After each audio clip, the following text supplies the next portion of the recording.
The stream is live. We're going live. Right. Welcome, everybody, to Stramash Media. A bit later than usual. The usual shenanigans with technology and all the rest of it. I'm here with Judith Reid to go over the elections that just happened on Thursday, but the count was, of course, on Friday.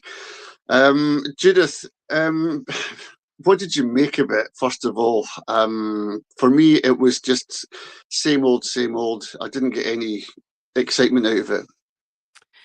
I think it was very long drawn out, to be perfectly honest with you. I think that the count being the following day as opposed to on the night was a sort of swap up. It was a change, and you know us Scots were not very keen on change, so therefore that was a bit of a hoolie for me, because again, working all day, and then you think, oh crikey, wonder how it's going, and you're not wanting to look at your phone, but you are wanting to look at your phone to see how things are going.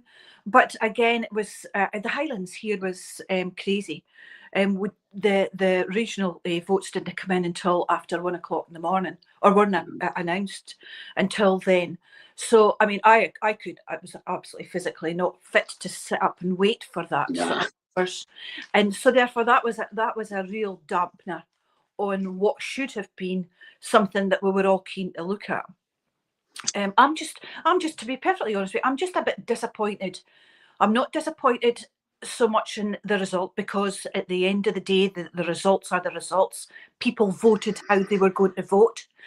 You and I cannot dictate how people vote, because it's a personal thing. And saying that, it's not up to any party to stand looming over somebody's shoulder to ensure that they're towing the party line. So, but my problem is that how many people actually went out and voted? We had over 4.3 million that could have voted, that are signed up to vote, but yet there was only 2.3 million that did. Mm-hmm. Now that's a huge amount of numbers. That's a real kick in the pants for people that. And here we've been saying all along, Nori, you and I, that this is really a scunnered vote. It's either a protest vote and you're completely off the scale, or it's a scunnered vote and you think, what's the point? Well, Judith, I was at the count, and it was idiots, and I've said this in a blog somewhere else. It was idiots and chancers lining up to see if they could get on the gravy train. They were keen as mustard to just say anything to the people to get them to vote for them. And I'll give you an example. This is I'm in the Highlands, so are you. Mm-hmm. And our MSP was Kate Forbes. And I've said this, I'm no fan of Kate Forbes. She's left a trail of destruction with all these new house builds everywhere. That was given permission by the Scottish Government and the reporter. And she's a member of the British American Project. She brought in free ports. Do you not think the people here understand politics? And do you not think the people know what you're up to? Now, that's a neoliberal. Another neoliberal that got kicked out of the Parliament was Angus Robertson, because the people can see who's not serving them well, in fact, doing them real damage. And you had the Liberal Democrats. This is how politics works, people. You had the Liberal Democrats were fighting the Tories for that list seat, suddenly realising SNP are in trouble because on the doorsteps they're finding out that most people are complaining about wind farms and battery houses that take the power from the wind farms, and all these houses going up where the communities have no say in it at all. And all they're doing is saying, we will protect you from it, we will save you from it. And they got the votes. The Liberal Democrats I think they got 3 out of the Highland seats. And that's all they had to do. And they get in. And the problem with that is, Judith, when you get that, you see the Tories will collapse because they all get behind the Liberal Democrats to make sure that unionist bloc vote gets in. Now, I'm going to add something to this as well. At every juncture, every box counting juncture, because I was at the counting, remember, and I was speaking to people, every Liberal Democrat, and I kid you not, bar none, were English. Every Reform Party member in that place that I spoke to was English. Alf Baird's got it bang on, Judith. We are being anglicised at a rate of knots and we're not even recognising it. That's where our politics direction is coming from. That's why you get all these unionist British English parties coming into our parliament, because we're being flooded. And here's the anomaly of all this. You've got Reform saying we don't want immigrants. Shouldn't we have a Scottish Reform saying we don't want English immigrants? We don't want you here, because all you do is complain and moan and vote for the English parties that you're adhered to. I don't know what the solution is, but I tell you what, this was an English-Scottish election, as far as I'm concerned. It's very hard to look at things. I've got a very good friend who'll be 102 this year, and he has got a place, a croft up in Gairloch, and he's in his family for centuries. And he's actually part of the big tourist part up there, the museum, etc., etc. And he is just absolutely on the same lines as you. There's hardly anybody in there telling Scottish history or the local history. Yes, they do, because it's on BAT, it's actually on screen. However, they've all got Anglified accents. Now, let me be quite clear before I get any more hate messages, because I get a few, about I've got nothing against the English. Absolutely nothing. I have got problems with the government. And what I do have the problem with is that they migrate, because bear in mind, people migrating from another country are immigrants. And so therefore, you know, they're immigrating up to ours and up to our country and using our NHS as a postcode lottery, because they do. They absolutely do. So we have got a huge issue in that sense. But what is the answer? You've got the oh nicey ones, the goody two shoes, saying, "Oh, we can't discriminate." Can we not? Because they don't, English, and down in England they don't accept our pound notes, do they? So No. is that a form of discrimination? I believe it is. I now, and people that know me know, I don't accept English notes when I'm getting it changed here in the shops in Scotland. And I'm just like, no, I'm sorry, I don't accept that. Can I have a Scottish one, please? And simply because you need to make a stand. And if we don't start making a stand about things, we're going to become engulfed with it. My problem is that they come up here and they bring their politics and their line of voting with them. So they've only ever really had Labour and Tory down there, Lib Dem as an in-between, you know. So therefore, do they actually look towards and see what Scotland votes for? Now there are a proportion that are, so let's be fair in our vocabulary. So we have to be fair. There are an awful few. My best friend, her husband was English, and again, their children are half English. So anybody that comes to me and says you're anti, no, I'm not. I'm anti-Westminster and what Westminster puts out, because for them Scotland is a drain, yet who is doing the hollowing out of Scotland? It's Westminster. It's a globalist. You're right, Judith. It's a globalist machine that's working this. And I can tell you now that Ireland has got the same problems as Scotland has. In fact, they're identifying their problems, and Wales had the same problems with English influx, with the holiday homes and people moving across because there was a devolved parliament, and you know they could get away with much more, and they could buy more with their because the price of property was reduced. And so you water down the culture, you water down the people themselves, because people then become afraid to speak out like what we're doing, promoting Scottishness as a thing, because, oh, that's hurting somebody else. Well, I'm sorry if it hurts you. I'm sorry if I speak out of line, but I don't want you up here conducting your politics on me. Yeah. If I was to go down south and create another party and it took over, you'd be down on my neck like a ton of bricks because you thought it would be undemocratic. And here's the thing: just because you look like me, that doesn't mean anything. Just because you're dark skinned, or it doesn't mean because you're slanty eyed or whatever it is that differs you from me. I know you're different by your attitude and by Yeah. your persona. Absolutely. Everybody speaks about how the Americans are so loud and so obnoxious, etc. It's like when you go on holiday and they speak about the Germans. Now, I lived in Germany for 5.5 years and I absolutely loved it. Absolutely loved it and loved the people. But then I'm quite a straight talker, and so are they. They stand up for their rights. They have got their own rights. They don't have shops open on a Sunday. They have family time. They stick to what they are. So therefore, we are built all different. We have got different cultures. We've got different way of doing things. That's not to say that we're not open-minded.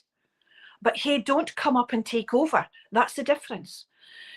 Just touching on that as well, Nori, I had a wee thought to myself the other day, and I thought, you know what? It might be an idea that we actually take on. Now we've got a new seating in our parliament. It might be an idea for us to actually do an evil type system up here. Remember when 2014 David Cameron brought in, after the referendum, obviously, and we had a no, for goodness sake. And why? They took in what was it? Evil English votes for English legislation. Yes. So why don't we do that?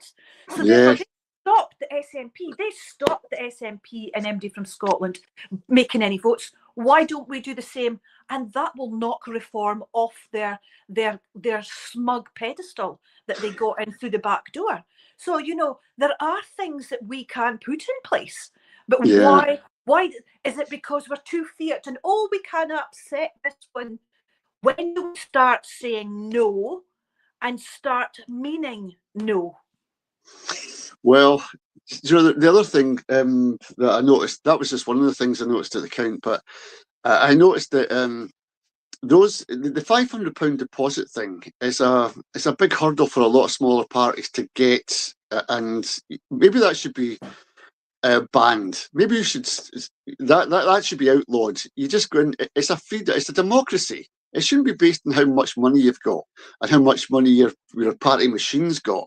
Because if you're just a single entity and you want to make a point to be heard by other parties to pick up, sometimes you're not there to be elected, but you're wanting to use your influence to make sure that they know what the issues are. Those that are going to get elected. So the £500 should be waived. That should be gone, and people should get the freedom to go in. And if you've got a decent enough candidate at the hustings, you'll find out who's got the right questions. If you haven't got any questions and you dress up as a tin man or whatever, then you're put out. You can't get in. I don't know what it does, the £500, but put a barrier up to people who want to participate. I mean, I think that the £500 is per party. It's not per person. When you go on to the it's on the constituency. Yes, so therefore, and I know that there's quite a few that were in party that actually took funds. Took funds is the right word, and so therefore they were quite smug in that sense as well. Yes, I don't know what the £500 goes towards, but let me tell you, I'm for the people that were here in the Highlands, nearly 24 hours they were in that room, So therefore, that was a long shift, a very long shift. But if you consider the size of and the amount of people, I think there was 18 different named either individuals or parties on the list here in the Highlands, and that obviously adds on to the length of time to what they are, because people come back and say, as you know, at the count, they can come back and say, no, I'm not happy with that. You've got to stand at these desks and see who's spoilt papers, or there's maybe somebody's got one, or there's a mark on it. So that's all part of the process. And like we were speaking in the last blog that we did, Nori, is it the process that we have got to look at? Is it the process and the time that we've got to look at? Yeah, or it might be the issues that are being discussed. you know, the BBC set the agenda with their anchor. STV were just as bad. It was all about the cost of living crisis. These are very important, but the reason that most people vote the SNP is for independence. And here's the thing, Judith. Most of the people who took when we were down there, we watched them taking their speeches on the big screen, and not one of them said, "And now for independence." Not one of them mentioned it. It seems to me it's been blackballed from the discussion in the SNP. Don't talk about independence yet. Do not. Let's talk about what was it? He said supermarkets putting a cap on a loaf of bread or something. The £2 bus fare. These are council things. You know, these are not big meaty parliamentary issues. So they're dumbing down again. And independence, it seems lost to me. It's undoubtedly voting for the SNP or any independence party. It's an emotive thing because we're desperate for independence. And yes, most of the voters out there, and including myself, are voting for independence. We want independence. But on the back of that, it matters what these people and these representatives and candidates alike actually do speak about, and what their thoughts are on issues that really concern communities up here. I looked at all the different people that was up here, and there was an awful lot. There was a lot of sorry ones. There was ones that I felt really bad that didn't get in. However, you know that there are reasons for that. If you look at the Lib Dem 3 wins up here, that is, you know, again, that is totally a reflection on the lackadaisical no listening to the voters up here.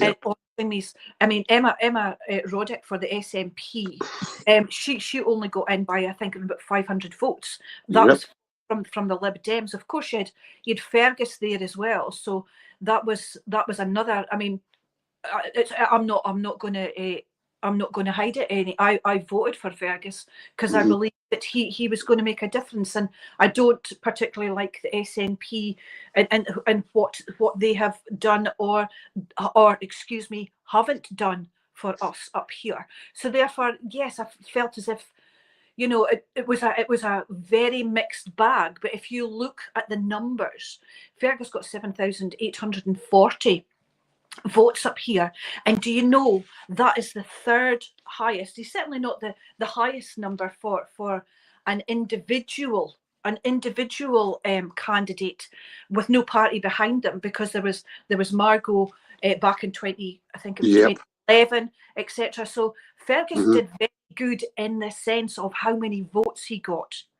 If they did the swap, everybody says SNP 1, SNP 2. Now we know that everybody can argue this to the death, and some people are arguing with it to the death. Let it go. It's done. We need to learn from it, but the bickering in between others. However, see, the thing is, Judith, I'll come back in this bit. SNP 1 and 2, the SNP are quite absolutely entitled to tell their people what they want, how they want them to vote. If they are clever enough, they'll realise that the SNP are not the guardians of independence, but the people are. So you have to share your vote, because two parties getting in, strong parties on getting into the parliament, is the way to do it. If you've got one, you can't, because the divisive system of the haunt hammers you. So what you try and do is you get one party that gets all the votes on the constituency, and then you back up the second party, which sweeps up all the list votes. But that hasn't happened. And this is because there's been this disconnect between the independence groups. I would argue, Judith, that just because you speak about independence doesn't mean to say you are going to win the disaffected SNP people on the list. You have to do more than that. Yeah. And you cannot just put glib statements on a bit of paper and put it through people's doors without explaining it. You have to have character, and you said it. You have to have emotion. You have to scream, you have to cry these things out. You've Yeah. got to touch people where it really matters. And this is what the Liberal Democrats did. They got to where people were at their lowest, and what was causing that? These houses going up. These masses of houses going up. Public money going into private hands, and they played on it. Are they going to fix it? No, they're not. No, they're not. But the problem is that people fail to realise is you might be flippant right now, but you've just given carte blanche to somebody you don't know to take a seat to represent you and not care about you in that parliament. Absolutely. I mean, let's be honest. Reform and their huge 17 seats. Oh my days. And the thing is, do you know what? They won that on the immigration.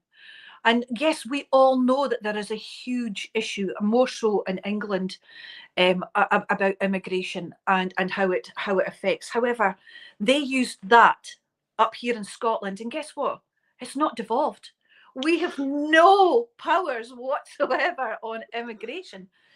So therefore, all these people voted reform for that. Again, it was a motive protest vote, but yet people didn't look behind the vote and behind the rhetorical words that they were coming out with and saying this. We have got to take that on the chin, because you know what, we could have counteracted it. I remember back when Biz set up and Gordon McIntyre Kemp set up, and he was going to have this great big thing that countered everything that the BBC or the STV or anybody came out and said, or any of these political parties, British political parties came out and said, we're still waiting. How many years on was that? We wait. So therefore, again, there's a huge thing. Oh yes, and the thing is, they do some great work, and they do some. Again, there's an awful lot of hypocrisy in what's being done. But at the other end of the stick is that we have allowed all these people in because of the 1-2. Yep. And that's the bottom line. Exactly. Whether people that are staunch and no, you got one out of nearly 1 million votes, one. And so therefore, had that other 1 million votes gotten to, as you say, another independence party. I mean, yes, it was fantastic how many we got in the Greens. There are 15 in total. That's Greens, but that's again. Everybody's speaking about this coalition, Nori. Who says there's going to be a coalition? Let's get to this. Have the Greens agreed to this?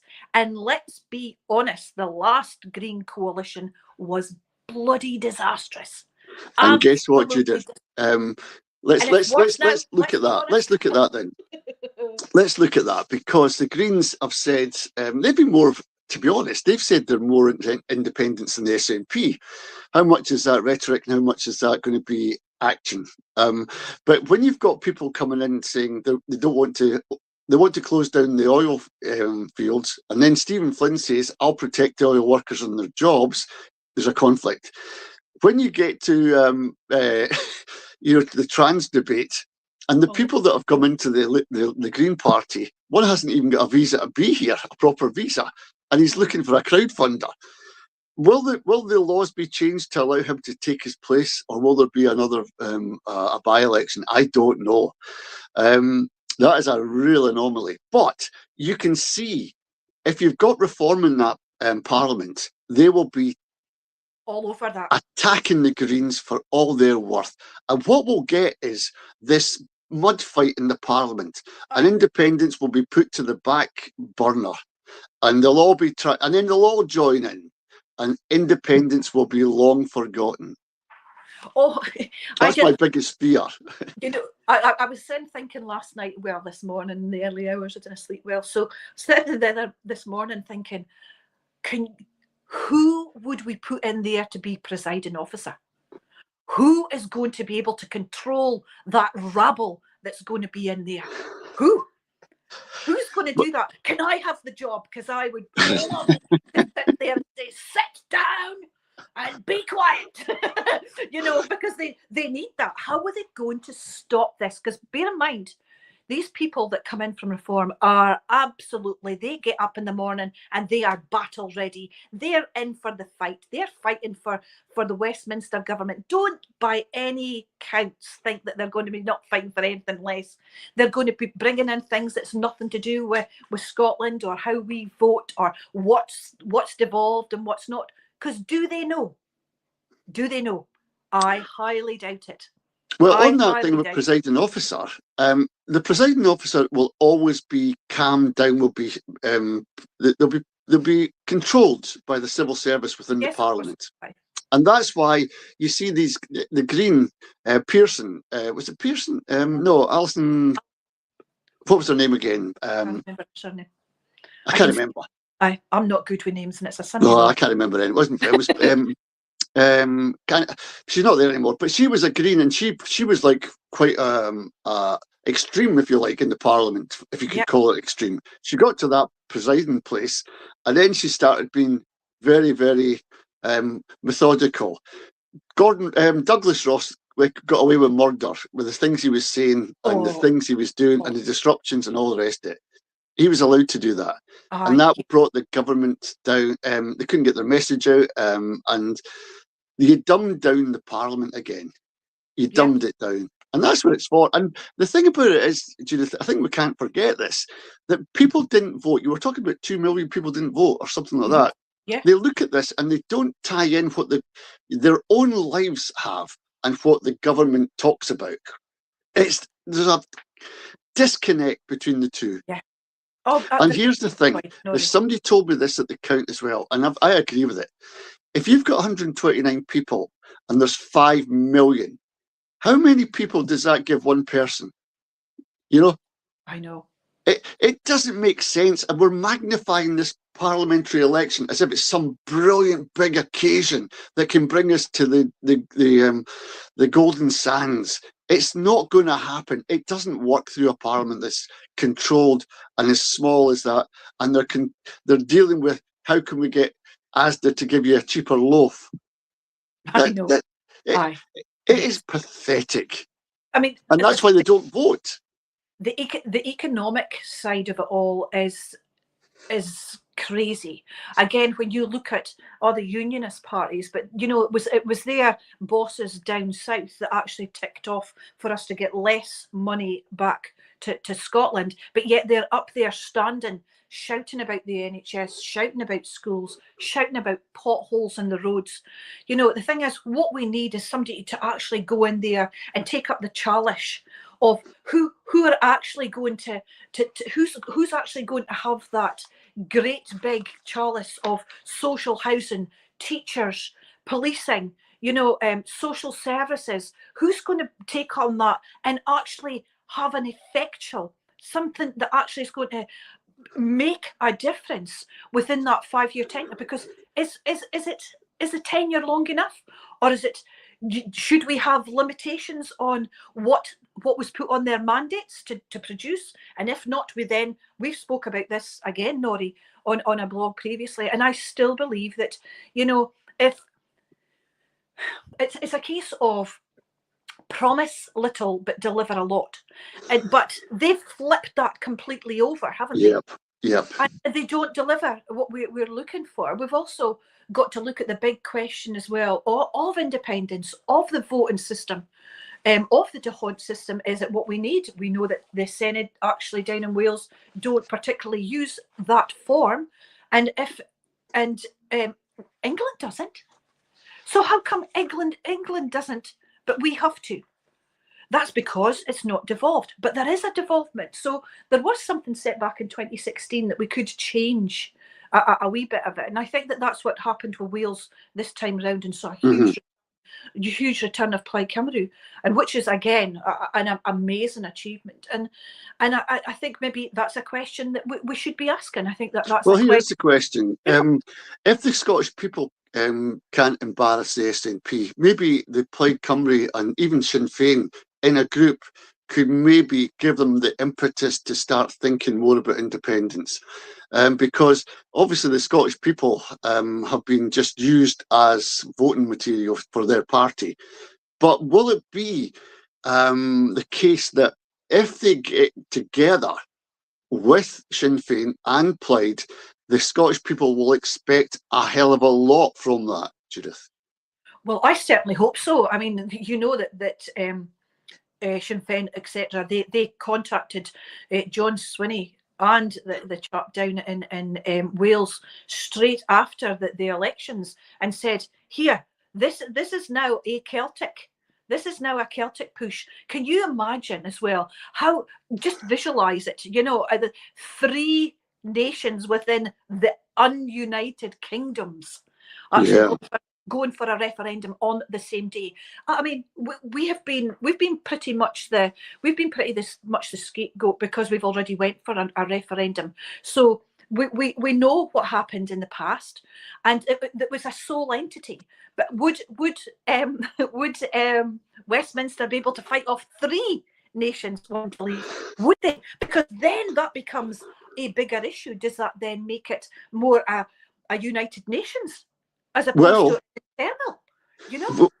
But here's a more important, crucial aspect to this. When the three leaders get together, I know for a fact, Irish journalists are telling me that the reason that there's going to be a reunification is because they feel as if they're better all around Ireland as a unit can work together, because the Northern Irish are scared of being left behind by the British. And now it's a case where they're learning Gaelic language and they're coming through and they see that the Irish aren't really a big threat as they once were portrayed.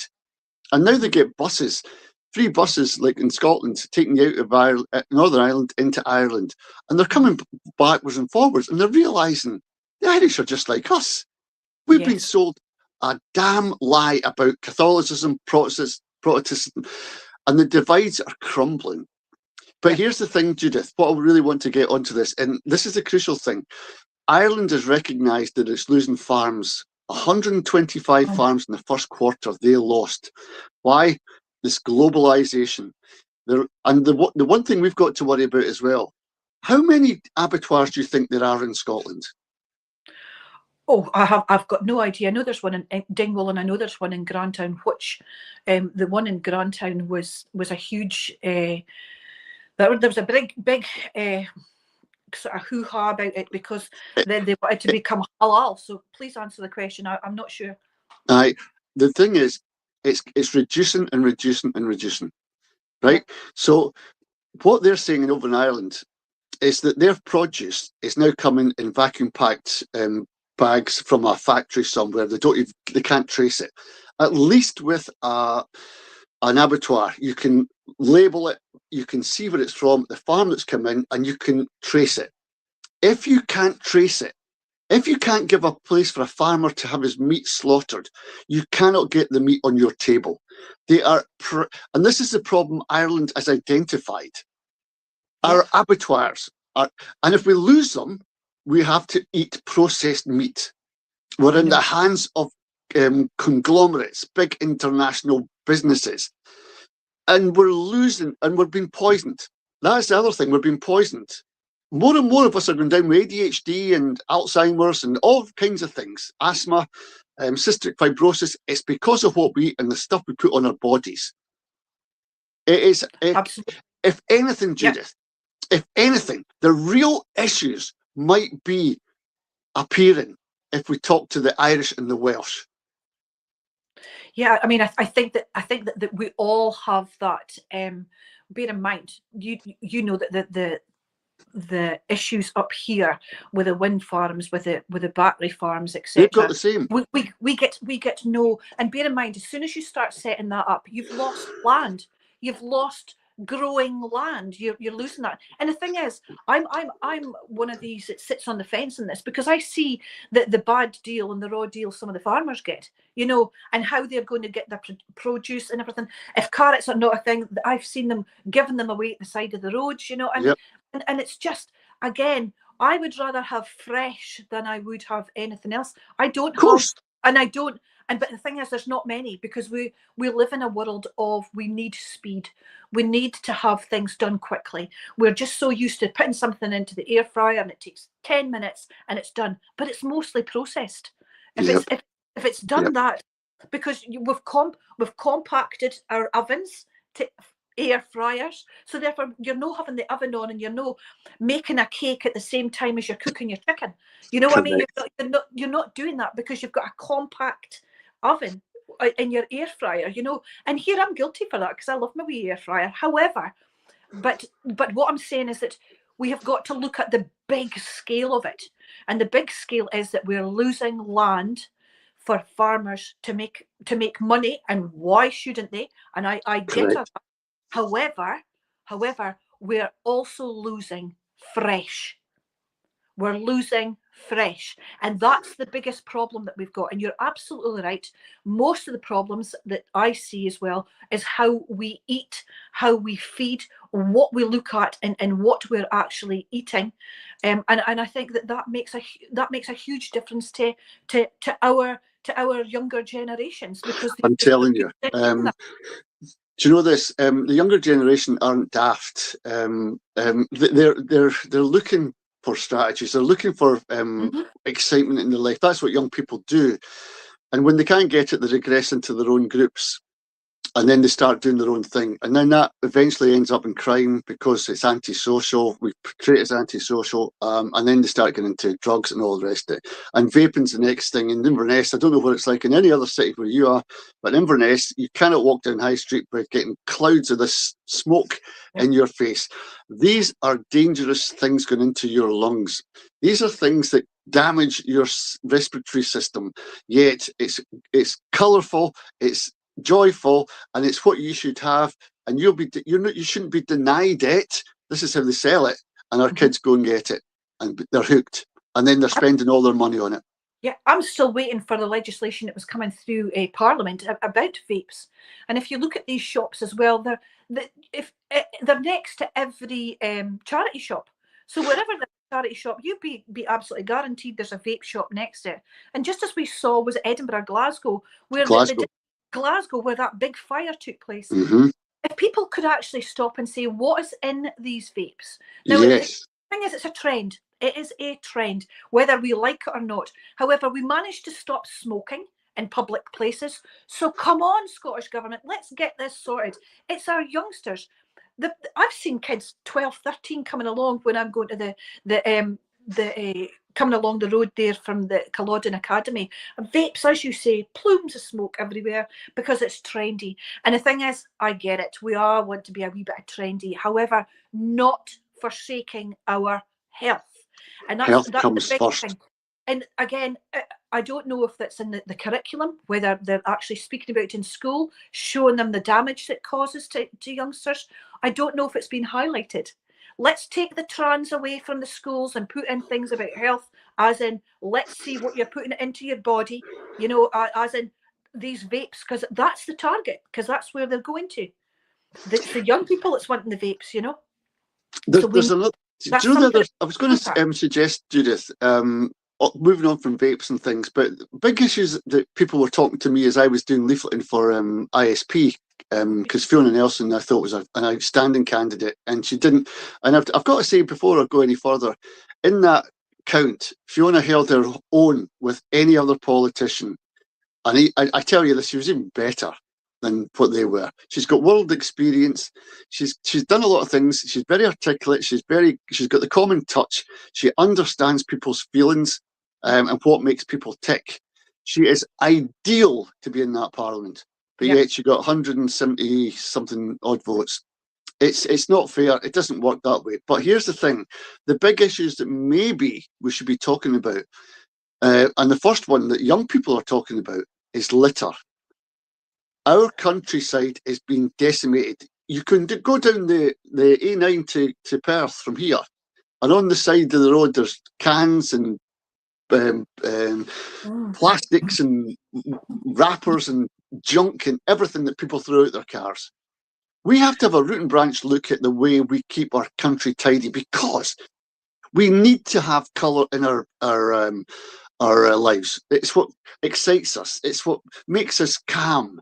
We see green grass and we see yellow daffodils. That brings light to us, and it brings something inside that we feel connected to the ground with. When we see litter, it depresses us. And when we see these big houses getting built all over the place, it depresses us. There's too many things that are starting to depress us, Judith. rather than enrich us. Absolutely. Green space, they speak about green space, but yet there's major fights and battles that goes on in planning and local authorities, and then it's taken to the Scottish Government, and then a civil servant, not the SNP, please listen, it's the civil servant, the housing officer down there that actually takes on and says yes or no, despite 200,000 votes saying no, we don't want it, or petitions, etc. So you're absolutely right. We have got to watch the green space. There's a new initiative that's been just taken up over in Nairn at the moment, and I was going to mention it. And it's a grow project. So basically, what it's like, not the grow project that's held here. However, and it's about community land. They're taking over this, whatever it is, a hectare of land or whatever, and it's grown. So therefore, what a fantastic community thing that they're going to grow vegetables, and it's going to be Alec for the end of the road, or Johnny, or Margaret, who loves gardening, and these are people with generations of learn and knowledge, growing vegetables, growing to see this, taking your kids out there. Now there are a lot of people now looking for that. That is a fantastic community thing, and I think that should be adopted. Once we have a look at it and see what it's all about, there is a thing online that you can go and do a survey on it. What's important to you? And the most important things are outdoors, green space, growing fresh vegetables, learning, knowledgeable, and being healthy. And that's that. If you've got health is your wealth, because you can't. Correct. No shroud goes with empty pockets. You know what I mean? So therefore, you've got to understand this. You can't eat money. Yes, absolutely. You've got to understand this. And if we try and just sort of turn that a wee bit and be more knowledgeable and say to the kids in the street, here, I'm growing carrots in the back garden. Come on, see this peas. Come and have a taste of them. And there's a community garden here in Culloden, and it's fantastic. And they're putting out vegetables, they're putting out lettuces, they're doing all these things. Come to the garden and you can get a lettuce on a Tuesday or a Friday. Why not? Why not? You're not having something that's put in a bag and has got to have all these chemicals to keep it clean. You've not had it sat on the shelf for 3 days. Come and get fresh. And I think that's really, really important. It's something I'm starting to grow vegetables. I didn't have the time before, and I have. I've got peas in, I've got courgettes in, I've got lettuce in, I've got all these different things, strawberries, and I've got gooseberries in going. I've got tatties growing, and it's what a difference. Get a haul of tatties, in, and sit there with lovely great butter. There's nothing quite like it, and the knowledge totally natural. the knowledge that you have grown that yourself. The pride. That is something that sets into your brain, and gives you that little bit more satisfaction. I think what it does, Judith, it connects you back to the earth again. This is what we are. This is what we do. This is what our forefathers, mothers did back in the day. They did this. And I've been, all our lives, we've been convenience foods. But these convenience foods, if you read the labels, I can't understand any of these chemical formulas that go into the pie that I'm eating, or the lasagna I'm eating, or the cakes. That's even worse. And the bread is worse. They put bleach in it, and they've got these anti-molding agents, which are bad for us, but they don't make the bread go moldy. We used to eat like mad on the bread before it went moldy. In the news. We were putting bananas in their piece and sugar in the pieces just to get it before it went moldy. Absolutely. But the thing about this is, you're absolutely right, because all over, particularly the Highlands, it might be elsewhere, but we're seeing farmers' markets spread up all over the place, and it's survival, because these guys cannot take their or get the price of their meat to make any profit from Asda or Tesco or these big, huge stores. So they come to the people directly, and they vacuum pack their stuff, and they get it from the abattoir, and you can tell, Judith, that this is proper meat. It's not been dyed pink. This is red, and the veins are marbling's going through it. And when you taste it, it's another level. You would almost think it would be, Michelin star food, but it's not. It's just the food we used to have. But our senses have been dulled by all eating this ultra-processed food that we can't recognise good food anymore. We really can't. And we get addicted to the pop and the cakes, and because they're comfort foods, they become comfort foods. But what we don't know is that we're being addicted to them because of the chemicals that are involved in, just like cigarettes, there's chemicals in cigarettes that make you want more. It's the chemicals within heroin that make you want to go back. It's the chemicals that are created in a laboratory that are sent to us to eat and packaged as good and healthy. They are not. So here's the thing. If you go to a farmer's market, you might think you're paying over the odds. But I tell you this, you said it, Judith, money can't buy health. If you're going to pay extra numbers for the proper food that your body deserves, because remember, you're not just satisfying your hunger, you're nourishing your body. You're nourishing your body with these fresh fruits and meats that are coming from the land around you. That's how it used to be. And I think we've got to, as communities, no matter where you are in Scotland, get to the farmers' markets, grow your own stuff, take it down if you've got excess and make a wee bit on the side. But make sure people can taste good food, for heaven's sake. Because once we get connected back to the ground that we're from, then we feel part of what we're from. And I can't explain this enough, Judith. In 2014, we all felt Scottish. We all had that. Yep. 2026, I can hardly see a saltire. I Yep. can hardly see people celebrating Scottishness unless there's a football match. 90-minute nationalist. We've regressed. So what we don't get, we lose. Absolutely. And again, we speak quite extensively about this as well, about the fuel of the body is what you put into it. You know, it's like the fuel of a car. You know, the car's not going to go unless you're putting fuel into it, whether it's electricity or whatever your car runs on. The body is very same. If you didn't put proper things into your body, you're not going to be able to be fit. You're not going to be able to be kind of cognitively aware. You're not going to have I'm speaking about eyesight as I've got my specs on, but that's an aging thing. But you know, it's all about what you fuel your body with. And the thing is, who is going to actually take up that challenge instead of putting extra these battery farms onto our land? Let the community take over a field for a farm. Oh, why don't we do that? Judith, can I tell you a wee story about when I was in Caledon Radio? I had Commonweal, and Commonweal were saying, what if we, and their idea at the time, I think they're still in their books, what if we gave sections of our land that we took from, and this is based on a land tax, and people who used the land, what would they use it for? And I decided to ask for suggestions. If you had 2 acres of land, like an allotment, what would you do with it? I got unbelievable response. There was one lassie says she can make shoes from old tires, bespoke shoes that can fit fascioplantitis, all kinds of shapes of feet. You can have them buckled, you can have them strapped, you can have them heeled, and you can walk. And and I'd love to do that, but I would be using heating techniques from just burning dead trees, and I'd be making sure that my carbon footprint was clear. So that was one of them. The second one was this lassie. There's 2 of them. I think were either brother and sister or something or other. They said, we want wrecked cars. We want to recycle into tins, into pails, into lights. We can do everything with these things. We can melt them down and we can create stuff from them so that you're not wasting them. And your old car, your old Ford Escort that you had in 1972 or whatever, you've got the light hanging in your hall with this part of your car in it. So all these ideas.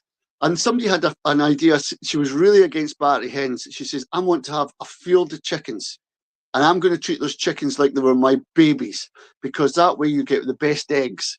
And she was adamant that that was a brilliant scheme forward.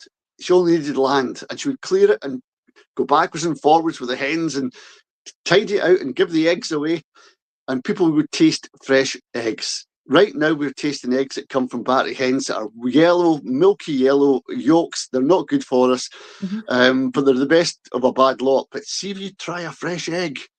So here you've got people with ideas, but nowhere is there an avenue for them to realise those ideas. And that's where the Parliament is falling down, because at that point you say, well, this is our land, it's bogs, and it's full of, there's not much grows there, and nobody's wanting to build there, but that's another story. That's another story. So why can't we give it in sections to these people who've got plans, and we give them a grant to help them get off the feet? Most of these people who wanted that land never mentioned money once, about profit or anything. It was all for a good reason for the people, or recycling. Yeah. It's not about money. You don't have to earn loads of money to make something really good and to be happy. That's absolutely. I think we live in a society. We live in a society where we're very aesthetic. We like to see things that are nice, but we do not. We like to see the vegetables on the shelves. How many children actually know how a shepherd's pie is made? How many kids actually know how to make a stew? How many know to make a fresh pot of tomato soup? You know, they don't, because do we still do home economics in school? You know, we used to do that when I was at school, but I think that's taken back. And the thing is, we have slowly chipped away at wholesome. We've chipped away at the wholesome, and now all of a sudden we've become this social thing that we have got to have. We've got to be perfect skinned. We've got to have turkey teeth. We've got to have X, Y, and Z. And it's, whilst that's all prosthetically looks good, you know, what have you had to give up for that? So therefore, we've got to find out whether our kids, I mean, there was a great big thing, remember, maybe 10, 15 years ago, that how one of the big retail chains were taking in bikinis for little girls, you know, and how bad it was, you know, and where is, I mean, we rolled up our old battered jeans and threw on an old t-shirt and swam in the sea, you know what I mean? We didn't and I'm not saying we need to go back to that, but I think that we need to pull some of that back and take it forward. You know what I mean? We need to have a history to make sure that we've got a future, and we've got to learn from that. Going back to politics, I don't know who is going to take up these things. I mean, these things that we're speaking about is more local authority, but you tend to find but no, it's not to local authority as well. No, because that's a very interesting point, Judith. These things are more local authority. What is the Parliament if it's not for the people? We've got hospitals here. That's local. The Parliament's set up to be a local thing, right? And when we talk about litter, that's not a local thing. That's a general thing around Scotland. When we talk about giving land to people, that's not just in the Highlands, that's not just in my back, that's all over Scotland. These are policies that you could win votes with. You could get people back interested in politics again. But we don't, and we haven't. If you're telling people you can give them a bread for £2, well, I'm telling you this right now, John Swinney, people are already going round the backs of these big shops and going in the bins and taking out the bread that's left there, and the lost leaders that they can't sell, and they'll happily bury them. They won't give them out for free. And this is the problem we've got. If you've got markets in the communities, you can have circular economies. So money that's spent here and made here remains here. And we go back and we don't indulge in this this digital ID. We want to get well away from that, because money connects us. I hand you a fiver, Judith. You hand me my change back. That's hand to hand. That's when we see the whites of people's eyes. That's when we have a laugh with them. That's when we even get annoyed with them. You know, but it's a human thing. Yes, of course it is. We're not having that human things anymore. And I think this is typical of society in general. We're becoming more and more on our phones, on our iPads, and we couldn't care less. We couldn't care less. And that reflects in the Parliament that we just elected. We couldn't care less. Yeah. And again, we go back That's to design, though. We used the word, well, I used the word in a post that I put up totally scunnered. And that's funny because they actually adopted that all the way through the actual count, that people were scunnered, and they are scunnered because it's a top-down politics. It's not a people politics, and we're silenced an awful lot. That's right. Not you and I, and I mean we do suffer for it in silence because in our own space we do. Because of what we do and what we say.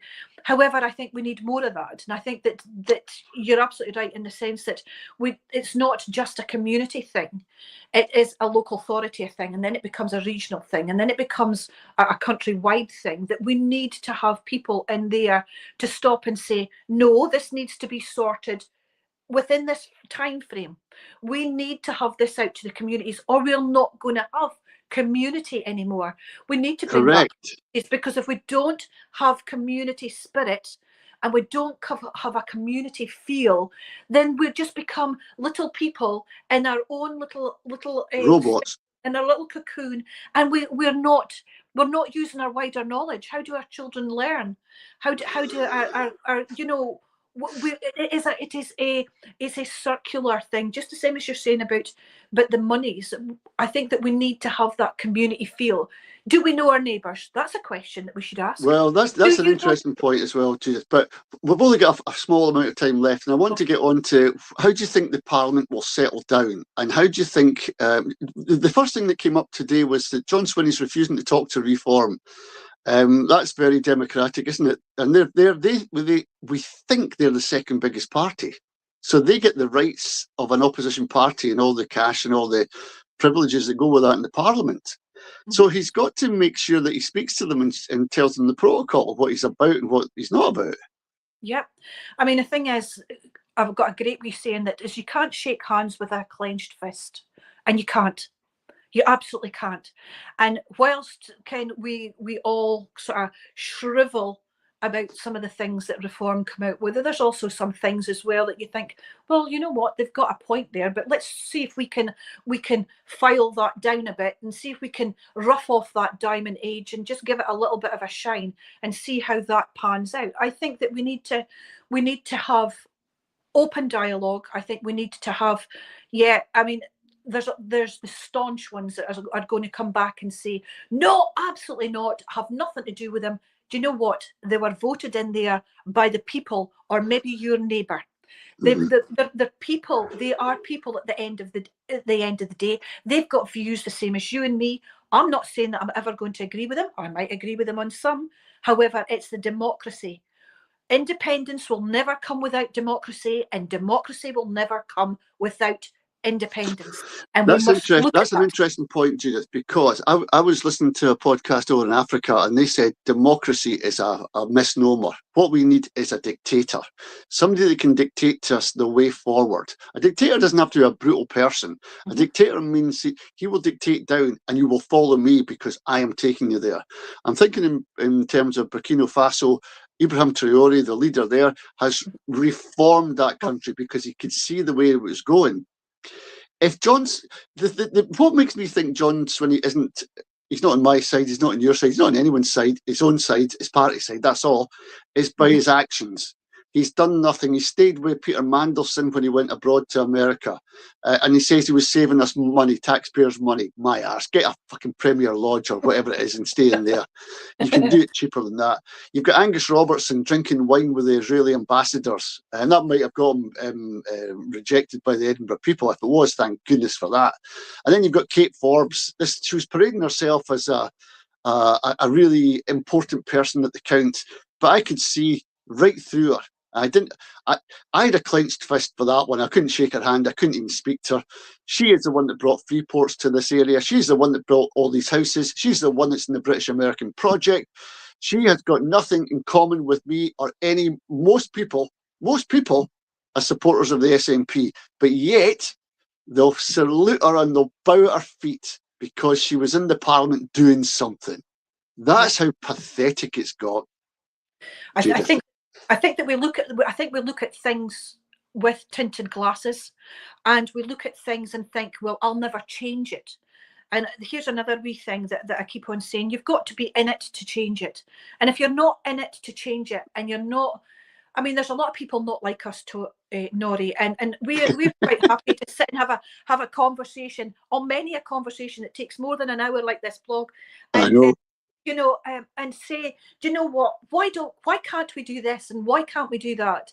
And you'll have 70% of people that will agree with this, but there'll only be 10% of that will actually come back and have a comment for us, because they're too feared. They Too didn't scared. want the backlash. They don't want the backlash. And at the end of the day, we want politicians in there. We want people in there that are not afraid to speak. Yes. That will stand up and speak for their constituents, not necessarily go with the party line, but say, do you know what? We didn't like Freeports up here, and this is why. We didn't Yes. like all the houses up here, and this is why. We Correct. need to hear that voice, because unless we have trust in the politicians that are in that parliament, you are going to get more scunnered. And at the end of the day, we have got to build. We've got to take that 5 million people and take them for an independence referendum. If we're only going to get a half, because let's be honest, it was only something like 54% that actually turned out to vote. We need 70% for an independence referendum. And that means you and I are going to have to work on that. Because don't think for 1 second, those that have got nice, comfy seats in the parliament are going to actually get up and do anything. That's up to you and me to turn around and say to our neighbours, to turn to say somebody in the queue in a supermarket and say, do you know what? This is what we could have if we were independent. Do you know that we are stopped from doing that because it's not a devolved matter? There's not enough of us. But you've got, the thing about that is, as soon as you mention some kind of political notion to people, they seem to just want to turn off. So you've got to introduce them slowly and gently into it, and make sure that you're talking for their benefit. The thing is, you said it earlier, Judith, we're all wanting things fast and want a rapid service. And I'm afraid politics is like that.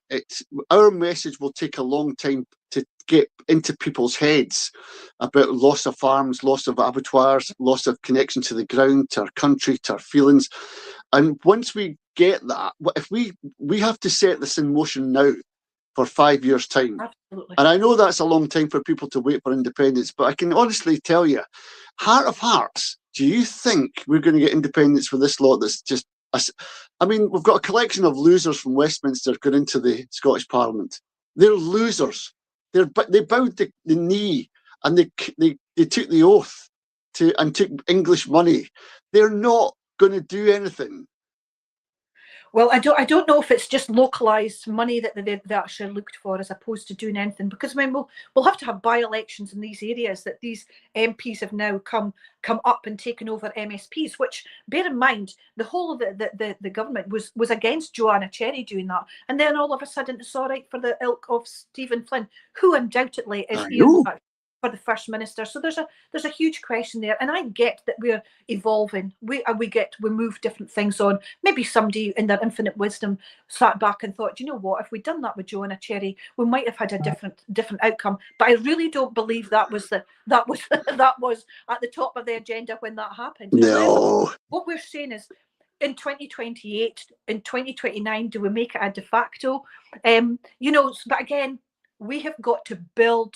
We've got to build groups, not necessarily parties. We've got to build groups of people that are looking for not a pedestal to stand on, not a political platform to stand on, but for the goodness of their community. Because without that web that starts in the middle and makes that web to make sure that comes out to Parliament, we've got nothing. So we need to have voices that are happy to stand up and say, do you know what, I'm not really happy about that. We don't have to like each other, but we have to be respectful in a sign. We've also got to be open-minded to hear everybody's point of view, because what's okay for the Highlands is not okay for mid-Scotland. We've got to listen. That's another good point, Judith. Just because when I was in the count and I seen Marie Todd, and she wasn't shaking hands with anyone, she was with her own wee crowd. She was talking to a Labour person, but ordinary people, no, she wasn't. There wasn't much time.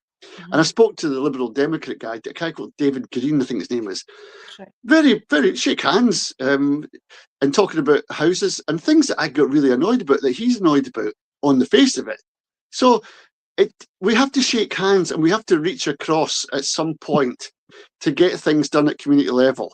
We might not like the colour of the rosette, but maybe just underneath it, it's time now to convince them that the only way we can change Liberal Democrat is if we get the powers for the Parliament. Then we can get what you want.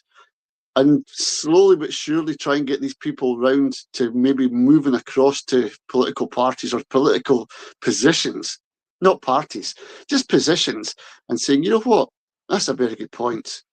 Yeah. You know, of course, make your very good points. You don't do that. You do that at a round table where there's nobody sitting at the head of it, and that's the bit for me. I don't have round tables. I don't have square tables. I have round tables because I don't believe that anybody should be a higher echelon than anybody else. And I think that we all breathe the same air. We've all got different concerns. We've all got different issues. We've all got different ideas and points of view. However, that doesn't mean to say that you can quash my idea because I didn't fall in line with your political badge that you wear. And I think that we've got to have that openness, you know, and we've got to have that readiness more than anything else. We've got to have that readiness that we actually embrace people that might have to say things that we don't agree on, but we've got to find a middle ground to actually make things work and turn it around so it's beneficial for everybody. Well, do you know this? It's going to be a long slog, but we have to. I think this Parliament is going to be the most watched Parliament ever. We've taken our eye off it, to be honest, but because we're so fatigued and we're so downtrodden, and we can really see danger coming around the corner with Farage in power in England, because look at the council seats they got. If that is the case, we could lose the Parliament altogether. We could lose prescriptions, tuition fees, road tolls, bridge tolls, you name it, whatever we've developed in devolution. So at this point, we have to watch what John Swinney's doing. If he can't take the fight at this point, because this is where we're under attack, severe attack, real attack. If that guy hasn't got the backbone, move over. Because you've been proven to be a safe pair of hands. That's not what we need, Judith.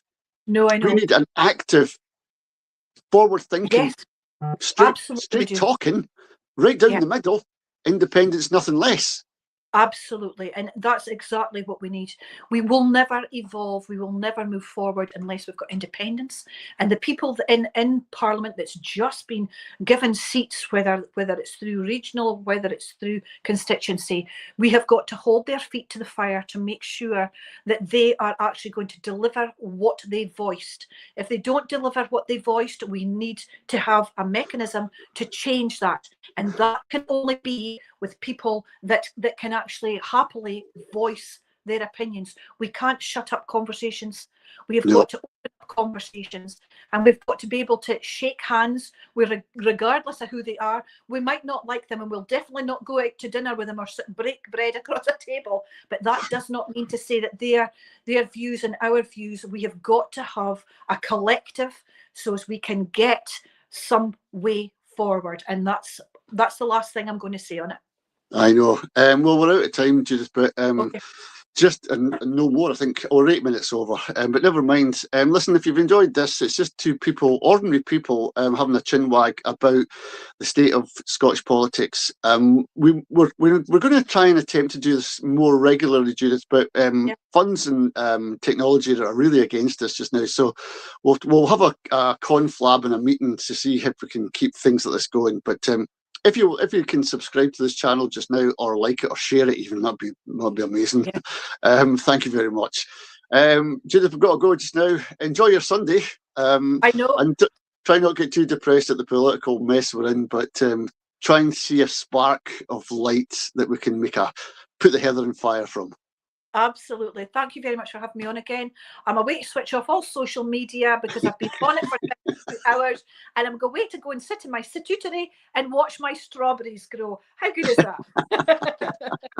All the best, Jude. Take care. Right. Take care. Bye-bye now. Thank you. Bye. Bye, everybody.